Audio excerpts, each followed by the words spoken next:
Bonjour! Welcome to another episode of Cuisine de Michel. I am Michelle. So today we're continuing with the Christmas goodies countdown. This will be day 18 or number 8 if you're counting down. And I'm going to be trying a recipe I haven't ever tried before. This is from foodandwine.com. And these are going to be orange scented buttermilk cake loaves. So to start off with, we're going to be using cake flour, and I have measured it out already. This is 358 grams, which is 3 1/4 cups. And I'm going to put it into the sifter here, or at least try to put some of it into the sifter. Okay, if not every single bit of it ends up in the sifter, it's not going to be the end of the world.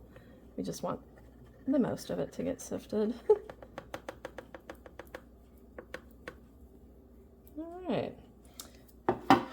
To that, I'm going to add 1 tablespoon of baking powder,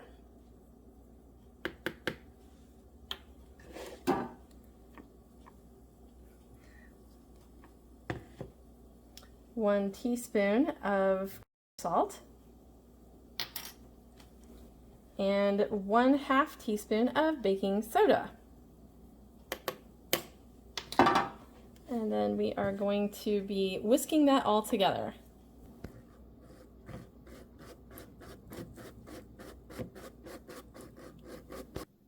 I also neglected to put in that we are supposed to have a 1/2 teaspoon of cinnamon. So that should be in, it doesn't have to be sifted in with it, but you do need it to be in with your dry mixture here. So I'm just gonna stir that in. Good enough for me.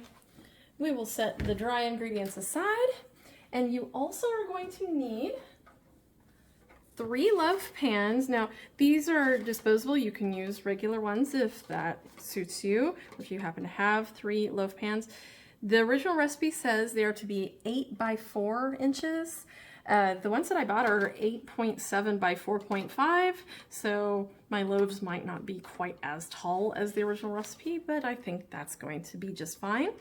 Spray them with nonstick cooking spray and flour them. I used the cake flour. You could use regular flour. I think it would make a difference. And then here, heat your oven to 350 degrees Fahrenheit. Now let's proceed over to our mixing bowl here, where we've got 2 sticks. That's a cup of unsalted butter. Then to that we are going to add 2 cups of regular sugar,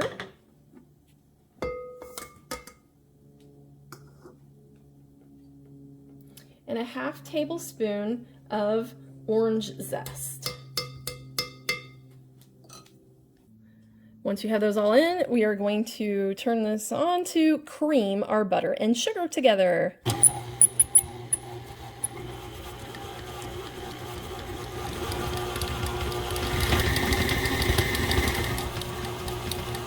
Okay, we now have this nice and fluffy, so we are going to be adding in 4 large eggs, 1 at a time, and these are at room temperature, so you do need room temperature eggs to do this.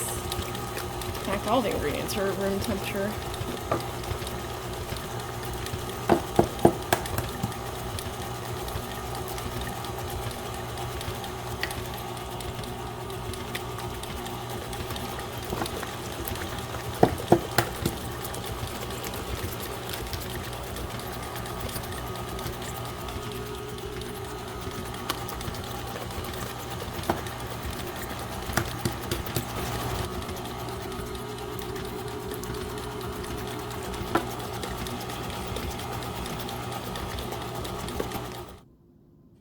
Okay, now to the mixture, we're going to be adding 1/2 cup of sour cream. Again, this is at room temperature.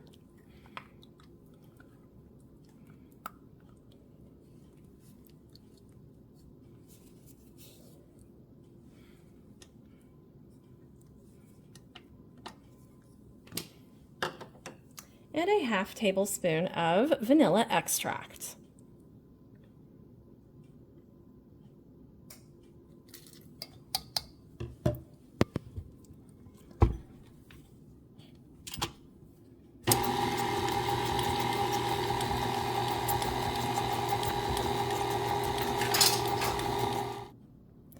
right, so the last things that we need to add in are going to be the dry mixture that we made earlier, and then we have 1 1/4 cups of buttermilk.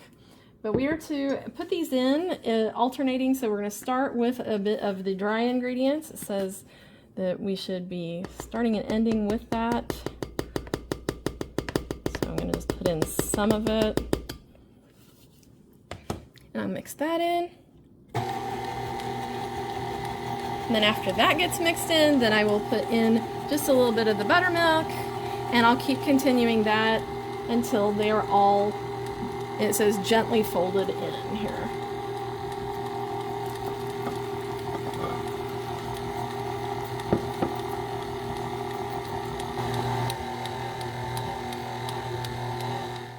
All right, so our batter is ready now, and we are going to be trying to divide it up. I'm not so sure I'll get it totally even, but I'll do my best.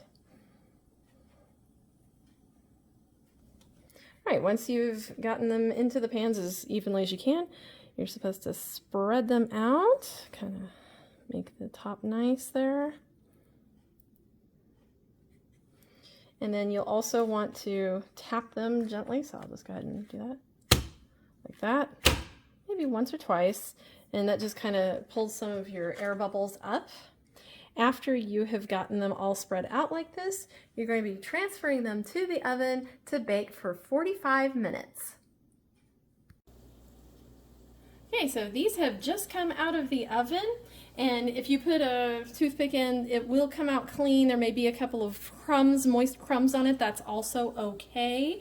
I think that they sunk just a little because I was cooking on the stove top at the same time and tapped on it, so it's probably my fault on that. Anyway, we're going to let them cool here on the rack for 20 minutes. Then we're going to tip them out and let them cool the rest of the way. Okay, so here we are at final plating. It's not really a plate per se, but the other loaves, I've returned them. They cooled on the rack, and I returned them to their pans because I'm going to actually give those away. This is one I'm going to keep for us. I would say that I actually think that this should have probably gone maybe a couple more minutes in the oven, so maybe bump the time to 50 minutes. But it smells wonderful, so I'm ready to give it a try. Now the original recipe has you dusting this with powdered sugar, but I don't want to do that because it could make it get weepy while it sits. We're not going to be able to eat this all right now. So let's see how it is.